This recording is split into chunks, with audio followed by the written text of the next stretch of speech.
Hoje é Dia das Mães. Eu quero desejar um bom Dia das Mães para todas as mães, todas, aquelas que têm filho perto, aquelas que têm filho longe, aquelas que estão longe como a minha. Eu quero desejar um feliz Dia das Mães para todas as mães. Mãe é especial. Mãe é algo que a gente não pode desprezar nunca, porque a mãe, eu acho que Deus escolheu essa tarefa de uma maneira tão linda. Essa semana eu tive a oportunidade de ver um vídeo, é até engraçado. Eles fazem uma proposta de emprego. O senhor viu? E eu postei na internet. Fazem uma proposta de emprego absurda para pessoas que quisessem ocupar aquela vaga.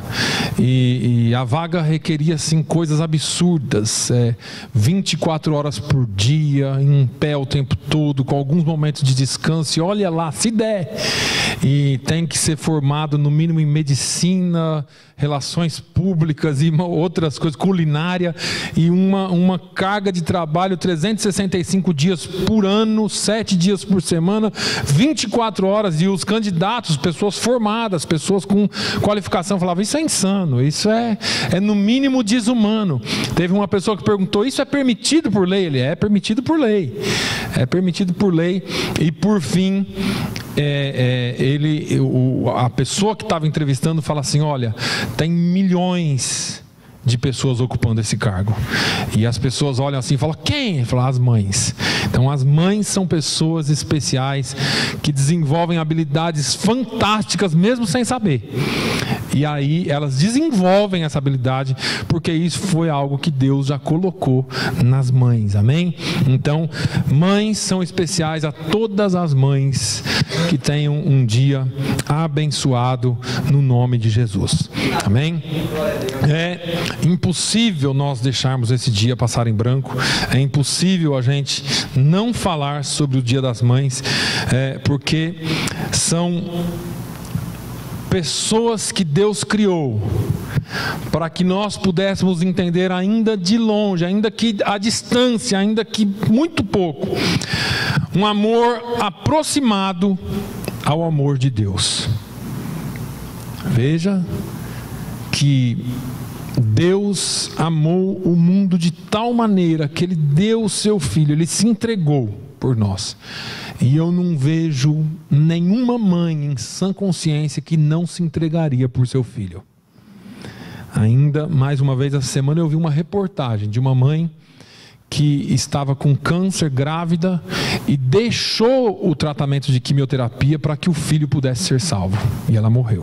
Há poucos dias agora no Brasil. Então, é bom nós sabermos disso. É importante destacar que em toda a história do povo de Deus, Deus, em determinados pontos da história, não usou homens, mas usou mulheres para que tivesse uma grande reviravolta na história e essas mulheres ficassem gravadas na palavra de Deus para sempre e para que os planos dele se cumprissem. Eu poderia falar de algumas dessas mulheres aqui hoje. Eu vou falar só de uma, mas eu quero destacar algumas. Poderia falar de Eva, mãe de todos os viventes. Sara, a esposa submissa. Poderia falar de Joquebede, mãe de Moisés. Mulher inteligentíssima, estrategista. Uma mulher que sabia ser sensível à voz de Deus. E sabia articular muito bem aquilo que ela queria pôr em prática. Poderíamos falar de Raabe, uma mulher que salvou homens para que o plano de Deus se cumprisse em Jericó. Poderíamos falar de Débora, uma juíza e uma líder de Israel. Poderíamos falar de Ruth, a fiel moabita que se converteu ao Deus de Israel depois do que ela viu no testemunho da sua sogra.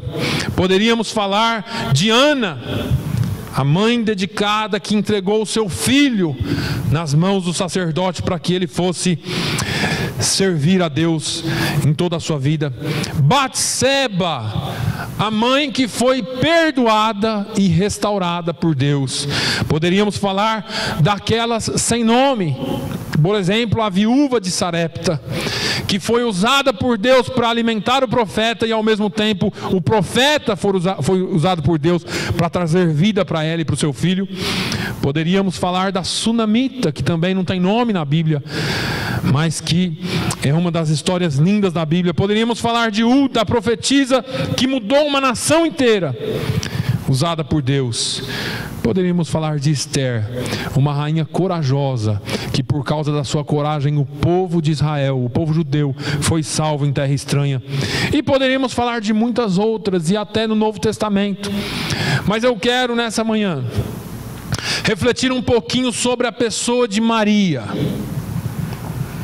a sua relevância para nós como pessoas e como igreja.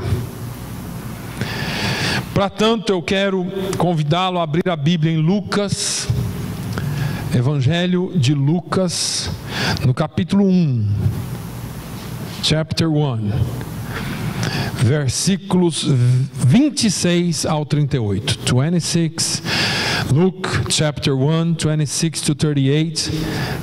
Lucas 1, 25, ou melhor, 26 ao 38, nós vamos falar um pouquinho sobre essa mulher. Quando você encontrar, nós leremos, amém? Lucas 1, 26 ao 38. A Bíblia diz assim: e no 6º mês foi o anjo Gabriel enviado por Deus a uma cidade da Galileia chamada Nazaré. E uma virgem desposada com um varão cujo nome era José, da casa de Davi, e o nome da virgem era Maria. E entrando o anjo aonde ela estava, disse: salve, agraciada, o Senhor é contigo. Bendito ou bendita és tu entre as mulheres. E vendo ela, turbou-se muito com aquelas palavras, e considerava que saudação seria esta. Disse-lhe então o anjo: Maria, não temas, porque achaste graça diante de Deus. E eis que em teu ventre conceberás e darás à luz um filho, e pôr-lhe-ás o nome de Jesus. E este será grande e será chamado Filho do Altíssimo, e o Senhor Deus lhe dará o trono de Davi seu pai. E reinará eternamente na casa de Jacó, e o seu reino não terá fim. E disse Maria ao anjo: como se fará isto, visto que não conheço varão? E respondendo o anjo, disse-lhe: descerá sobre ti o Espírito Santo, e a virtude do Altíssimo te cobrirá com a sua sombra, pelo que também o santo que há de nascer de ti será chamado Filho de Deus.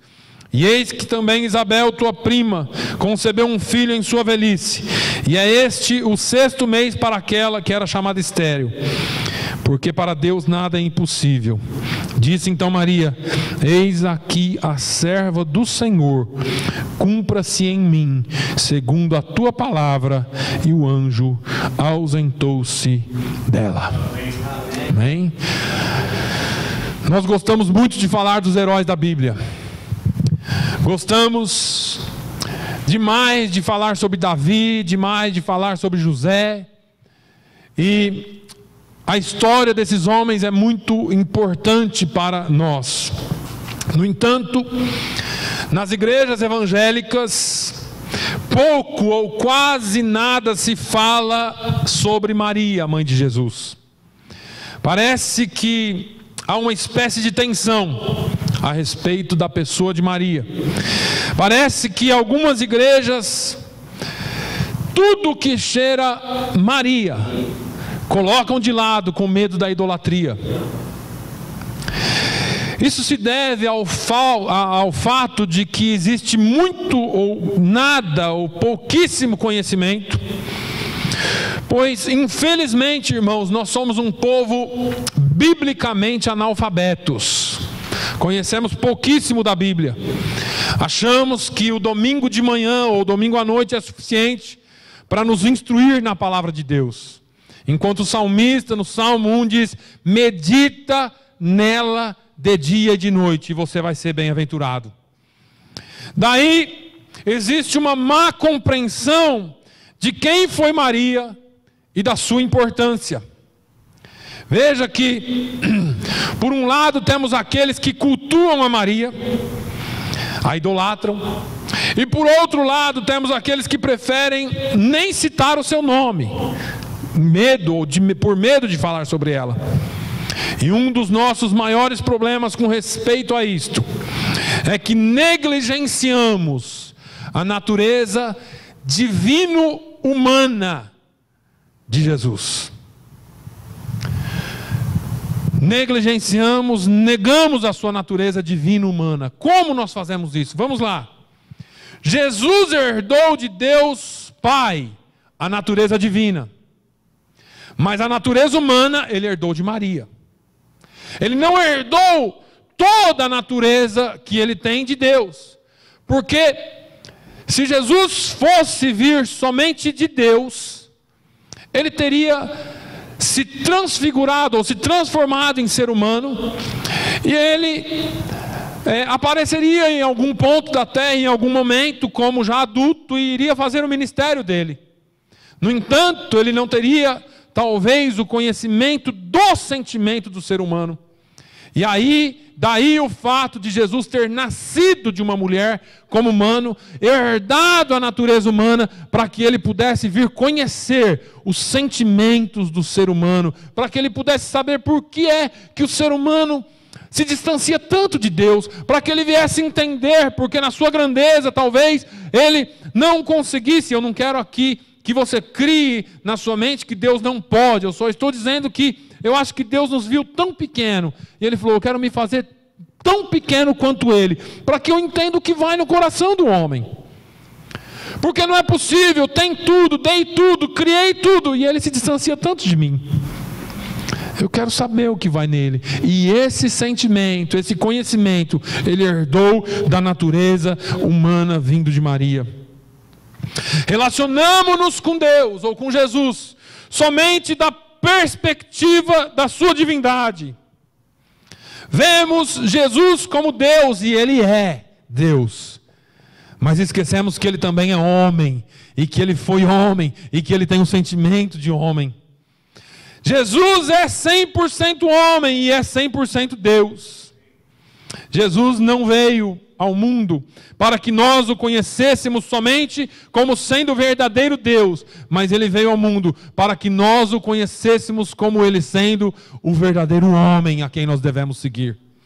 Jesus não apareceu numa auréola brilhante e diz: olha, faço o que eu faço, nos deixando tarefas impossíveis a cumprir. Mas Jesus, como homem, ele viveu como homem, padeceu como homem, sofreu como homem, para que eu e você pudéssemos entender que é possível caminhar como homem nessa terra e termos o semblante, termos a natureza divina em nós.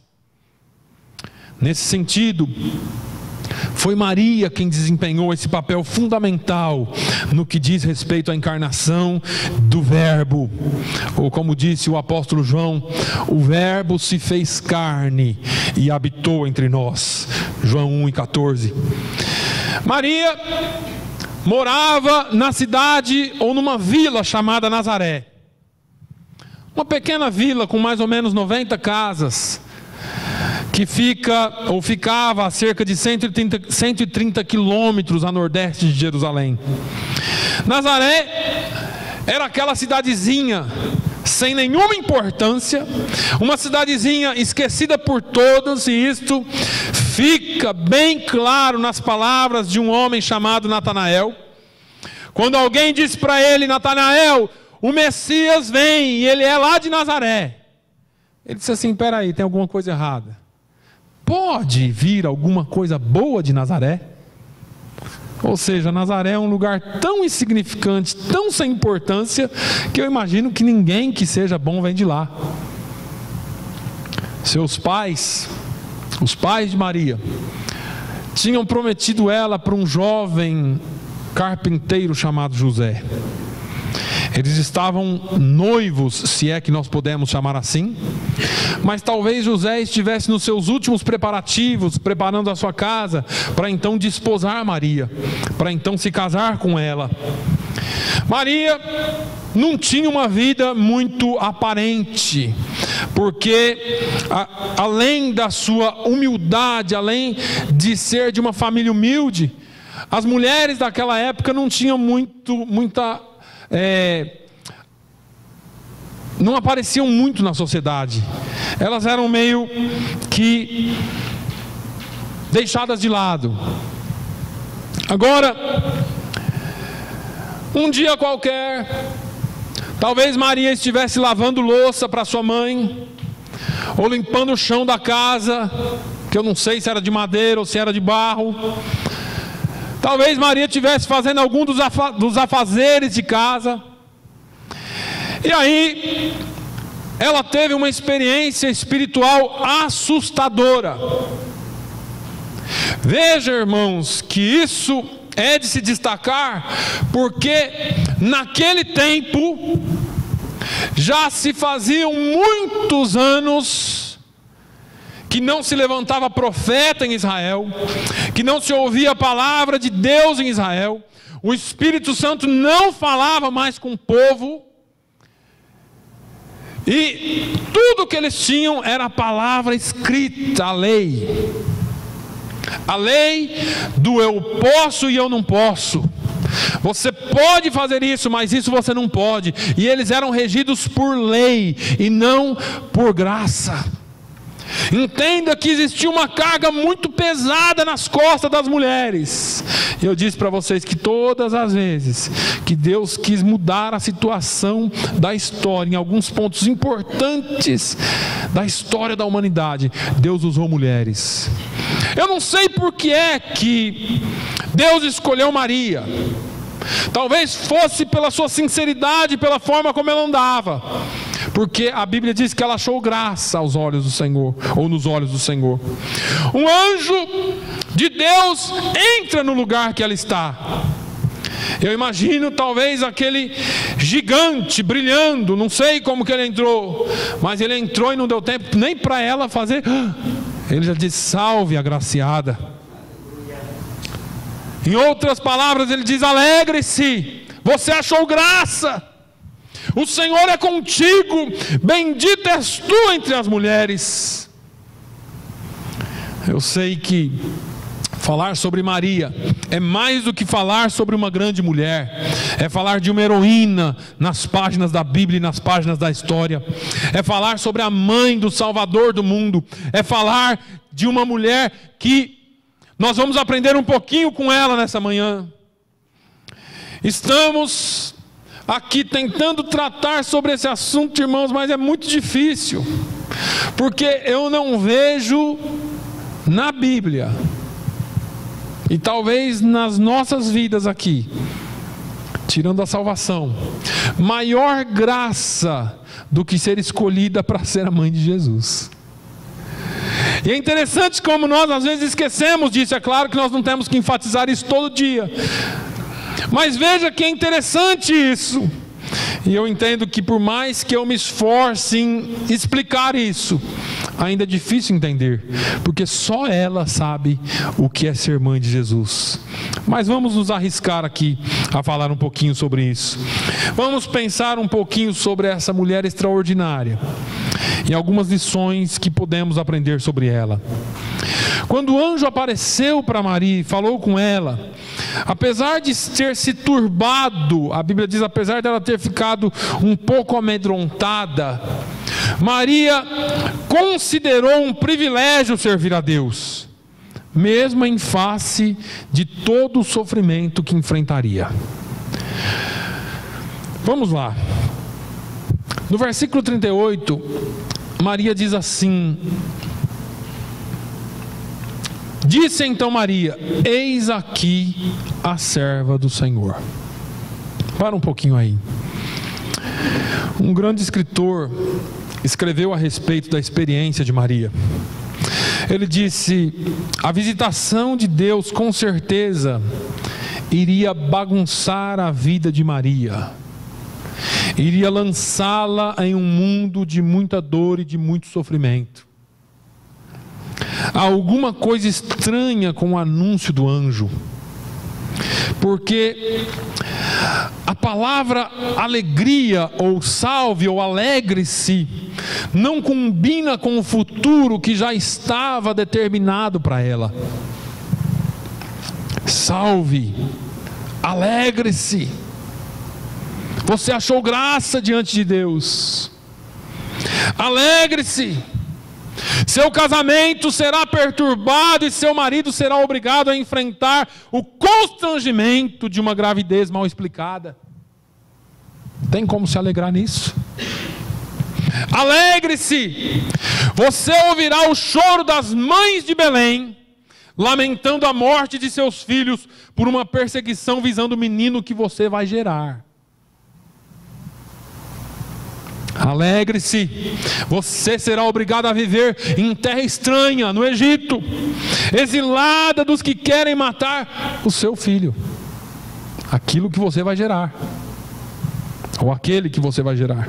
Alegre-se, você verá o seu filho sofrer e apanhar sob o chicote dos soldados romanos. Alegre-se, você contemplará seu filho morrendo a mais terrível de todas as mortes. Não é estranho o anjo chegar em Maria e falar assim: salve, agraciada, alegre-se, você achou graça.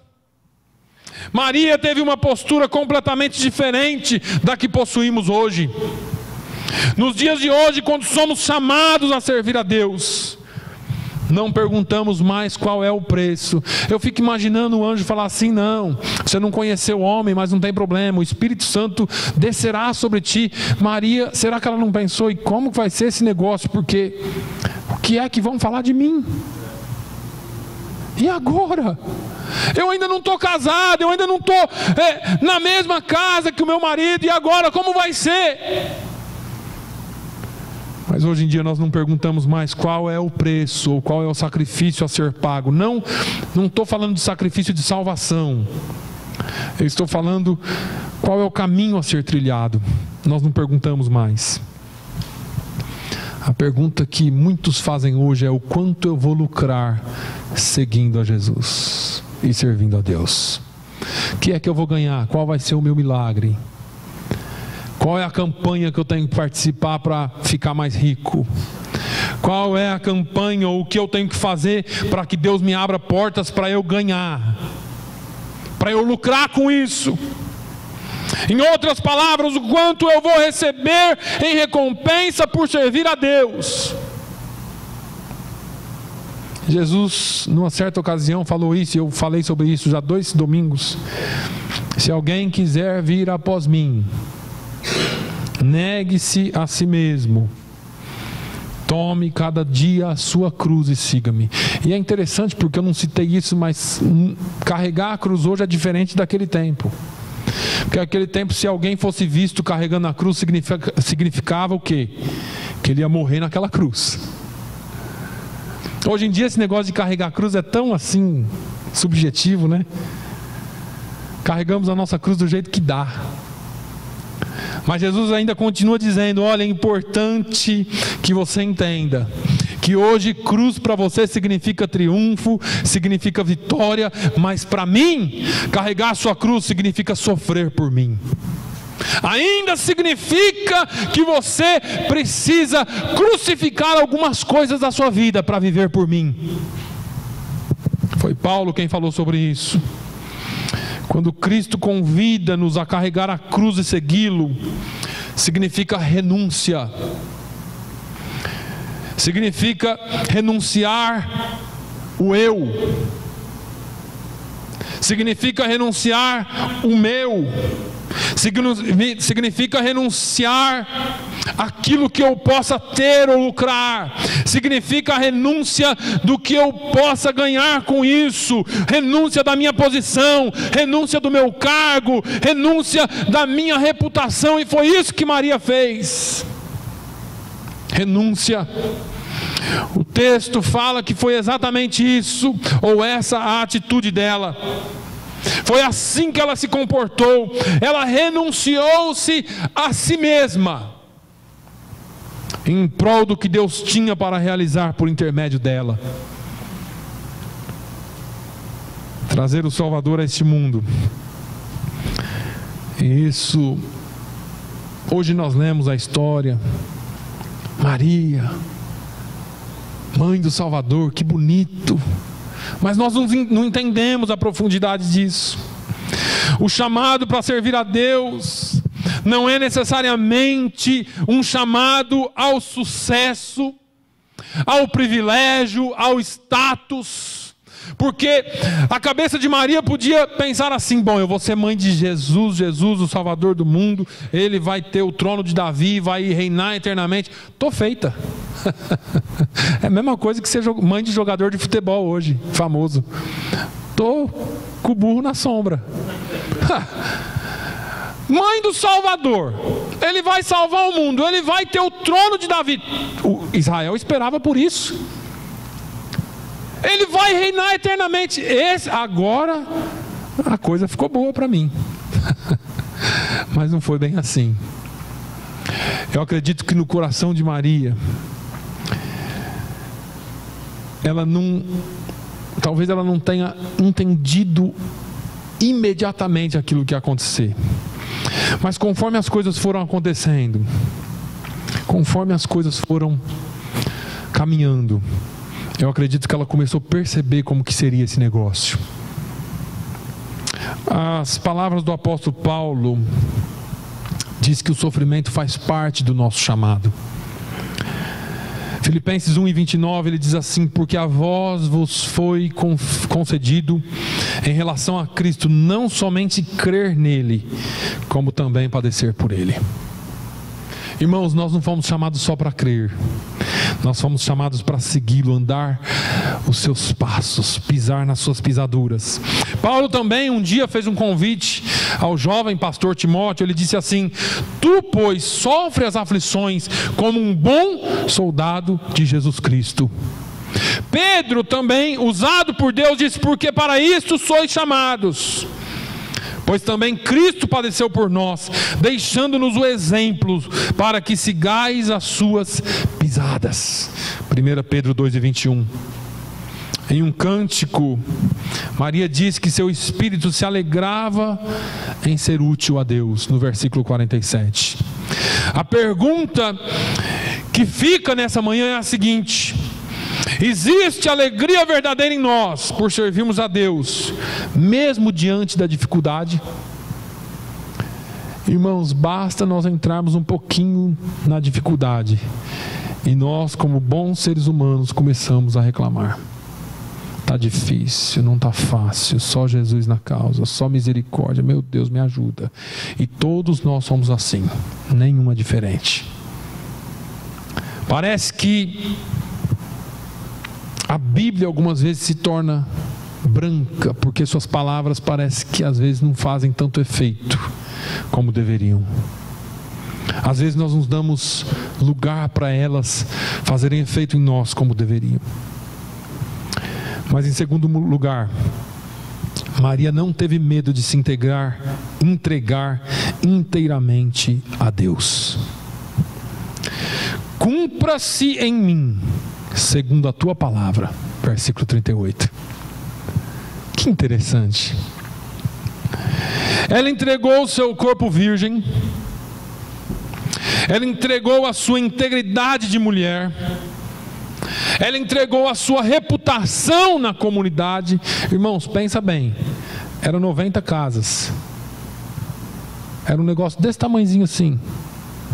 90 casas tem um quarteirão. Eram 90 casas, era uma vila. Você imagina a fofocaiada que não foi. E a Bíblia fala disso. José ficou em maus lençóis. A Bíblia diz que ele intentou sair de noite e fugir, deixar Maria para trás, porque ele gostava muito dela e falou: eu vou sair desse negócio, porque esse negócio não vai cheirar bem. Agora imagina, ela entregou o seu futuro com José, a quem ela amava, e ele a amava. Estavam prometidos. Simplesmente, como você ouviu agora, ela abriu mão de tudo, de toda a sua vida, em benefício da humanidade, daquilo que Deus havia falado com ela através do anjo: o Salvador do mundo virá de ti. O grande mal hoje em dia é que existe uma dificuldade muito grande em nós de nos integrarmos completamente a Deus, como fez Maria. Aliás, eu vou um pouquinho mais longe. Nós entregamos aquilo que interessa para nós, porque como seres humanos nós somos interesseiros. Nós entregamos aquilo que pode nos beneficiar, as áreas que são do nosso interesse. E Tiago falou que cada um é tentado e engodado pela sua própria concupiscência. E eu de vez em quando falo isso aqui. Quais são as suas áreas de interesse? Então eu vou à igreja e vou buscar a Deus porque eu quero uma cura de qualquer jeito. Eu não vou lá porque eu amo a Deus.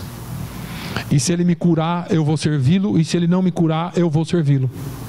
Não, eu vou. E se Ele não me curar, eu nunca mais piso ali. Qual que é a sua área de interesse?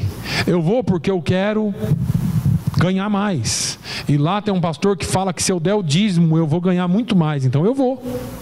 Se eu fizer a determinada campanha ou propósito, Deus vai me abrir uma porta de um milagre que eu tanto espero. O que é que você espera de Deus? Quais são as suas áreas de interesse com Deus? Nós não queremos arriscar nossa credibilidade. Talvez os pastores aqui, pregando coisas impopulares, como esta que eu estou pregando agora, anunciando uma mensagem que anda na contramão do que estão pregando por aí fora. Você se torna um tropeço na vida dos homens que fazem negócio do povo. Você se torna um tropeço naqueles que aproveitam da inocência, ou não sei se é inocência, ou talvez das coisas que as pessoas esperam de Deus, porque você fala na contramão e você prega o que é certo. Qual é o seu interesse? Não queremos abrir mão do conforto para ajudar o próximo. Não queremos abrir mão do sono do domingo de manhã para vir à igreja. Não queremos contribuir financeiramente com a igreja, porque isso pode comprometer o meu orçamento para as minhas férias do ano que vem. Eu quero te dizer, é melhor parar de orar a oração do Pai Nosso. Porque na oração do Pai Nosso tem uma cláusula muito importante que diz: seja feita a tua vontade, assim na terra como no céu. E você está falando da sua vida. Para de orar essa oração, porque se você realmente não quer dizer isso, você está em maus lençóis. Você está orando ou você está rezando porque você decorou desde os primeiros anos de escola ou de igreja. E aí você agora vem e reza o Pai Nosso como se fosse só alguma coisa que você fala e acabou. Não é mágico. Deus olha as tuas palavras, o teu coração. E se você não deseja que Deus faça na sua vida aqui na terra como é lá no céu, então não ore, porque a vontade dele vai permanecer na sua vida. Não estamos totalmente dispostos a entregar-nos completamente à vontade de Deus. E esse é um grande problema que Maria não teve. Eis-me aqui, seja feito conforme a tua palavra. Está preparado? Mas vamos adiante. Maria não permitiu que o grande chamado para ser mãe de Jesus afetasse a sua humildade, pois atentou para a humildade da sua serva. Versos 47 e 48, nós não lemos, mas você pode ler depois. Atentou para a humildade da sua serva. Apesar de Maria ter sido escolhida como mãe do Filho de Deus, ela não mudou. Eu falei aqui, ela poderia dizer: agora as coisas vão melhorar para mim. Vou sair dessa vilinha aqui, vou para a capital, meu filho vai ser o rei. Agora eu estou tranquila. Não. Ela disse: olha, Deus atentou para a humildade da sua serva. Infelizmente, a história da igreja moderna tem sido bem diferente. Uma igreja em que há uma busca frenética e descomedida por sucesso. Uma igreja que busca por posições, por ser grande, por estar em evidência, e isso individualmente e no coletivo. Está todo mundo dizendo assim: a minha igreja é a melhor. E quando você fala isso, você está dizendo que as outras não prestam. Existem sinais, letreiros que colocam em frente à igreja, e nós vimos alguns que são umas aberrações. Diz: venha para o culto das 9 horas, ou venha para a escola dominical. Aqui sim você vai aprender a palavra de Deus. Nos outros lugares você não está aprendendo. É claro que tem lugares que estão pregando de maneira errada, mas existem outros lugares que não estão pregando de maneira errada. É claro, irmãos, que existem aí as heresias, mas existem os lugares sólidos, e nós não podemos deixar que essa falta de humildade, esse orgulho tome conta de nós, nem como igreja e nem como pessoas da igreja. Eu tenho minha posição na igreja e estou tranquilo. Eu gosto do exemplo da Madre Teresa de Calcutá, porque a Madre Teresa de Calcutá, ela abriu mão de muitas coisas. Ela é um exemplo de humanidade. Veja que ela foi convidada certa feita para receber o Prêmio Nobel da Paz. A resposta dela foi: eu não fui chamada para receber prêmios, eu fui chamada para cuidar dos necessitados. Ah, se fosse hoje! Ah, se fosse hoje, dentro das nossas igrejas aí. E o pastor, a comitiva, e mais uns 20 para tirar foto e para filmar. E pôr em tudo quanto é lugar que você imagina. O Facebook que se segure. Paulo diz assim: tende em vós o mesmo sentimento que houve também em Cristo Jesus. Pois ele, sendo Deus, não julgou como usurpação o ser igual a Deus. Antes a si mesmo se esvaziou, assumindo a forma de servo. Jesus disse: aprendei de mim, que sou manso e humilde de coração. As posições, os títulos, o status, nada disso vai entrar lá.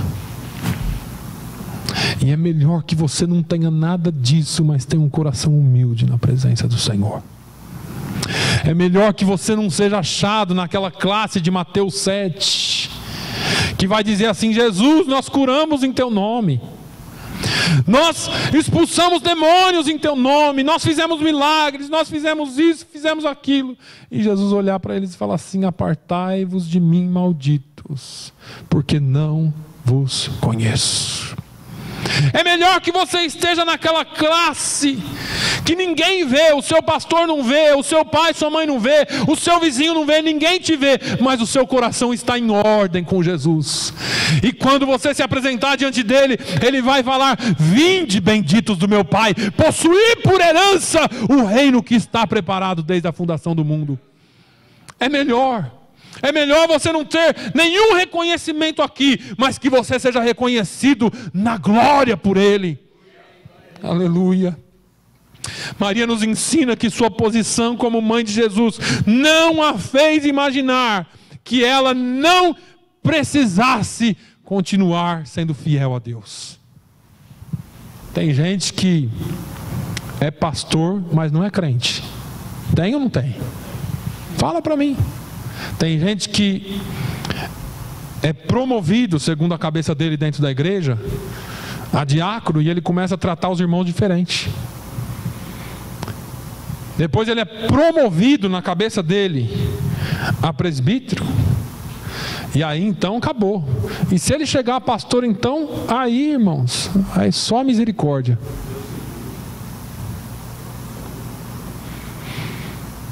Ele não sabe que a quem mais é dado, mais será cobrado. Ele não sabe que as nossas posições e os nossos títulos determinam o quanto você vai ter que trabalhar para a causa de Deus. Não é ser servido, é servir mais. É servir mais. Cada um foi chamado com um dom para servir mais. Se Deus te deu, Ele quer que você sirva mais na presença dEle. Mas muitos não entendem isso. E como crentes nós não entendemos que quando nós temos alguma coisa que Deus nos deu, aquilo não é o suficiente para você deixar de buscar, para você deixar de orar. O texto diz que Maria perseverava em oração junto com os discípulos de Jesus. Atos 1, 12 ao 14. Jesus foi para a glória. Jesus foi levado aos céus. E aí os discípulos, eu imagino que eles reuniram e falaram assim: e agora? Alguém lá no meio falou assim: espera aí, ele deu uma ordem: ficar em Jerusalém até que lá do alto sejais revestidos do poder de Deus. Então vamos ficar. Para onde a gente vai? Vamos lá para o cenáculo. Lá a gente pode se reunir, que os romanos não vão ver a gente, nem os judeus, nem ninguém. Vamos nos reunir lá e nós vamos orar sem parar. E Maria estava no meio. Aí Maria chegou lá na sala, no cenáculo. Falou: bom, gente, eu sou a mãe de Jesus, então agora, de agora em diante vocês vão me adorar. Maria estava em constante oração com aqueles homens e com aquelas mulheres. Maria não requereu para si nada. Aliás, é muito interessante, porque a Bíblia não recorda, ou não grava, ou não traz muitas palavras de Maria. Mas uma das poucas palavras que traz sobre Maria falando, é interessante, que era um casamento. E nesse casamento, Maria chegou em Jesus e falou: Jesus, acabou o vinho. Jesus falou: mulher, que eu tenho contigo? Não é chegada a minha hora ainda. Maria vira as costas para Jesus, vai lá nos servos e fala assim: olha, está vendo aquele homem ali? Então, tudo que ele mandar, vocês vão fazer. Maria não falou: olha, tudo que eu mandar, tudo que falarem de mim, não. Tudo que ele mandar, vocês façam. Maria em nenhum momento requereu ser adorada ou requereu ser idolatrada. Ela perseverava em oração junto com os discípulos. Ela estava em busca do Espírito Santo no capítulo 1, no capítulo 2, até que desce o Espírito Santo no dia de Pentecostes. Então, muitas vezes nós achamos que por causa das situações e por causa daquilo que nós alcançamos, nós não precisamos mais buscar. E não é verdade. Ela nos ensina que, na verdade, estamos desaprendendo essa prática de orar, ou melhor, essa arte da oração, que é de falar com Deus no nome de Jesus. A igreja moderna está fazendo da oração, e me perdoem aqueles que fazem isso, uma técnica para alcançar bênçãos. A igreja não ora mais para ser ou para ter comunhão com Deus, ora para ser mais eficaz, mais poderoso, mais cheio, como dizem por aí. E eu não estou pregando aqui contra as palavras de Paulo para ser cheio do Espírito Santo. Eu estou dizendo que mudaram um pouco a conotação de oração. Quando eu falo de oração, eu não estou falando dessas técnicas, eu estou falando de buscarmos a Deus em intimidade com Ele. Estou falando de um estilo de vida. Estou falando de pessoas que oram em todos os momentos da sua vida, não só quando vão lá para frente das pessoas ou para o seu cantinho e oram a sua oração com Deus de uma forma formal ou fazem uma reza. Eu estou falando de um estilo de vida que nós fazemos no dia a dia. É interessante que algumas vezes eu passo um tempo aqui limpando algumas coisas que nós temos que limpar aqui, e esse tempo eu uso para falar com Deus, ou para louvar a Deus, e eu estava conversando com o nosso irmão pastor Nilo, e ele disse a mesma coisa, que às vezes ele está fazendo algum dos seus afazeres e ele passa esse tempo meditando e falando com Deus. E às vezes alguns de nós não usamos o nosso tempo. Nós estamos passando vacuum na casa e falando: oh caramba, serviço que não acaba, oh meu Deus. enquanto você deveria estar usando esse tempo para dizer obrigado, Jesus, eu tenho uma casa. Eu sei que parece tão hipócrita, né, irmãos? Mas isso é algo que você desenvolve, não é algo que você faz um dia ou dois. É que nem quando você se machuca ou está doente, qual é a palavra que sai da sua boca? Para alguns sai um monte de maldição, para outros você sempre vai ouvir: louvado seja o nome do Senhor. Louvado seja o nome do Senhor. Eu falei há alguns dias aqui, nós temos um irmão da igreja, 91 anos, está no hospital, já cortou uma perna, amputou uma perna, está com a outra praticamente para ser amputado, teve um monte de infecção, agora está internado no hospital já há vários dias, ou talvez até meses. A esposa dele está com câncer terminal, o genro dele acabou de morrer, nós fizemos um culto aqui para ele sexta-feira, faz 10 dias. Vai lá visitar ele. Você vai ouvir, sabe o que vai acontecer? Você vai chegar lá encabrunhadinho, falando: o que eu vou falar para esse homem? Você chega meio sem jeito e fala assim: irmão, eu vim aqui orar com você. Ele: vamos orar. E você ora por ele, ele fala: agora eu posso orar por você? É ou não é, irmã Aldina? E aí ele ora por você, e sabe o que sai da boca dele? Louvado seja o nome do Senhor. Louvado seja o nome do Senhor. Muitas vezes nós precisamos aprender um pouquinho com Jó. O Senhor deu, o Senhor tirou. Bendito seja o nome do Senhor. Nós temos muito a aprender com Maria. Nós temos a aprender que nós precisamos louvar a Deus, não importa o que nós venhamos a passar. Maria, irmãos, era a mulher que poderia, tinha todas as razões para desistir de tudo. Meu filho era o Salvador do mundo. Foi isso que o anjo falou. Agora eles pegaram meu filho, fizeram tudo isso com ele, ele morreu. Mãe nenhuma nasceu para enterrar filho.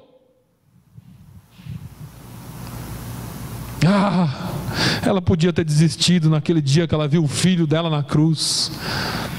Mas ela não desistiu, e ela continuou firme. E quando Jesus ressuscitou, deu ordem, eles ficaram, e ela foi uma das que ficou ali, perseverando em oração, para que a promessa se cumprisse. Que Deus possa falar muito mais conosco essa manhã. Que Deus venha falar no seu coração. Nós não idolatramos Maria, mas Maria é um exemplo de mãe, é um exemplo de mulher de Deus, que você e eu precisamos seguir. Não segui-la como sendo a nossa Deus ou a nossa rainha, mas segui-la como exemplo de cristão.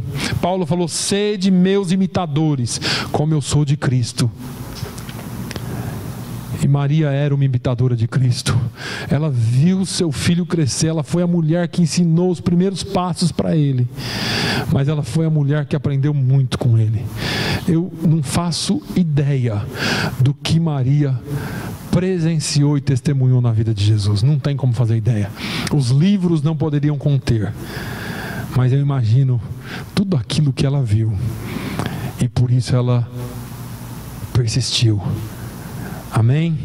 Irmãos, que Deus abençoe. Pai, no nome de Jesus, nós chegamos diante de Ti.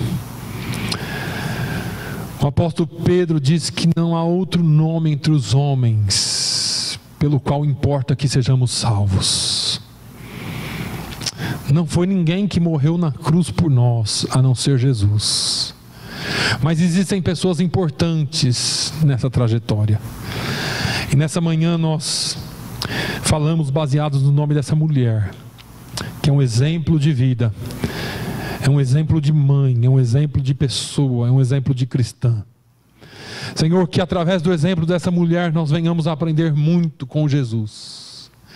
Senhor, é no nome de Jesus que nós chegamos diante de Ti. Até Maria reconheceu isso. Tudo que Jesus lhes disser, faça. E Jesus nos disse: tudo quanto pedirdes em meu nome ao Pai, vos será feito.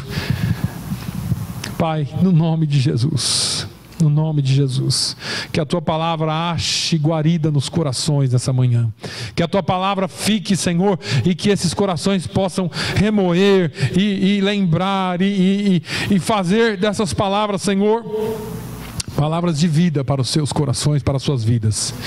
Pai, no nome de Jesus, nos dê uma semana abençoada. Se entrou alguém aqui hoje pensando em desistir de servi-lo, pensando em abraçar coisas deste mundo, que o Senhor possa tocar-lhes o coração agora, e que haja mudança, que haja, Senhor, um interesse pelas coisas que vêm do céu. Senhor, que os nossos visitantes tenham se sentido bem aqui, que o Senhor possa falar aos seus corações ainda essa semana. No nome de Jesus, Senhor, que haja vida nessas vidas, é o que eu te peço no nome de Jesus.